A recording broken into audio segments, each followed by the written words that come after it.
ડભોઈ નગરપાલિકાએ ગેરકાયદેસર દબાણો પર કરી લાલ આંખ। આચારસંહિતા હટતા જ ડભોઈ નગરપાલિકા એક્શન મોડમાં આવી। વિમલ પાર્ક સોસાયટીમાં કેટલાક ગેરકાયદેસર દબાણો દૂર કરવા કવાયત હાથ ધરી।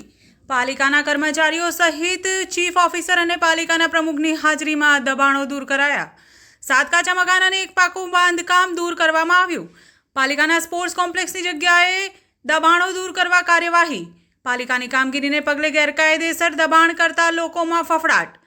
નવપ્રવાહ ગુજરાત ન્યૂઝ ડભોઈ। આજ રોજ ડભોઈ નગરપાલિકા દ્વારા નગરપાલિકા વિસ્તારમાં આવેલી વિમલ સોસાયટી દ્વારા જે સ્પોર્ટ્સ કોમ્પ્લેક્સની જગ્યા ઉપર કાયમી તથા હંગામી દબાણો કરેલ હતા તેને દૂર કરવાની કાર્યવાહી હાથ ધરવામાં આવેલ છે। જે અંતર્ગત લગભગ 8 થી 10 ઘરો કે જેમણે લગભગ 100 થી 200 સ્ક્વેર ફૂટ જેટલી જગ્યા એક્વાયર કરી હતી જેને ખુલ્લી કરવાની કામગીરી કરેલ છે। આ જે આંકડો કીધો 100 થી 200 સ્ક્વેર ફૂટ તેની અંતર્ગત એક ઘરે લગભગ આટલી જગ્યા એક્વાયર કરી હતી, એટલે લગભગ 2000 થી 10,000 જેટલી જગ્યા દરેક ઘરની થતી હતી। આ સિવાય પણ શહેરના બીજા વિસ્તારોમાં કે જ્યાં આગળ દબાણનો પ્રશ્ન મોટો થયેલ છે તેના માટે પણ અમે આયોજન કરી રહ્યા છે, જેના અંતર્ગત ગઈકાલે પણ એક ડ્રાઈવ કરવામાં આવેલ હતી અને આજે પણ આ ડ્રાઈવ ચાલુમાં છે। ડભોઈના ઐતિહાસિક કિલ્લા ગણાતા ભાગોળોની નજીક જ સ્મારકો નજીક જે મકાનો અને દુકાનો બાંધી દેવામાં આવી છે તે દબાણ ક્યારે દૂર થશે?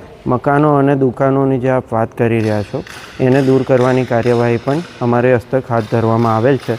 મકાનો માટે સરકારની જે અત્યારે સ્ટેન્ડિંગ ગાઈડલાઇન છે એને અનુસરવી જરૂરી બને છે, જેની માટે એક ઉમદા આયોજનની જરૂર પડતી હોય છે, તેના કારણે આ થોડું ડિલે ચાલે।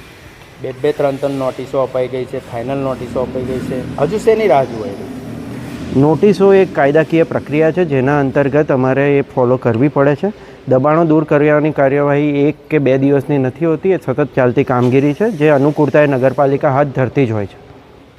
ફાયર એનઓસીમાં ડભોઈ વિસ્તારની ઘણી એવી બિલ્ડિંગો છે, હોસ્પિટલ્સ છે, જો કે કૃષ્ણ સિનેમાને પણ સીઝ કરવામાં આવી ફાયર એનઓસી વગર, તો બીજી બિલ્ડિંગો છે ને હોસ્પિટલો છે એને ક્યારે સીઝ કરવામાં આવશે ફાયર એનઓસી સિવાયના? હું આપને જણાવતા આનંદ અનુભવું છું કે ડભોઈ નગરપાલિકા વિસ્તારમાં આવતી એલિજિબલ મોટા ભાગની બિલ્ડિંગ કે જે ફાયર એનઓસી અંતર્ગત આવે છે તેમણે પોતાના ફાયર એનઓસી મેળવી લીધા છે। એ સિવાય પણ જે વિસ્તારની જેમાં હજુ સુધી આ બિલ્ડિંગોને એનઓસી લેવાની બાકીમાં છે તેની કાર્યવાહી ચાલુમાં છે, જેના અંતર્ગત કૃષ્ણા સિનેમાને તો સીલ કરવામાં આવ્યું, બાકી લોકોએ પણ પોતાની એપ્લિકેશન અને ફાયર સિસ્ટમ લગાવીને આગળની કાર્યવાહી કરેલ છે।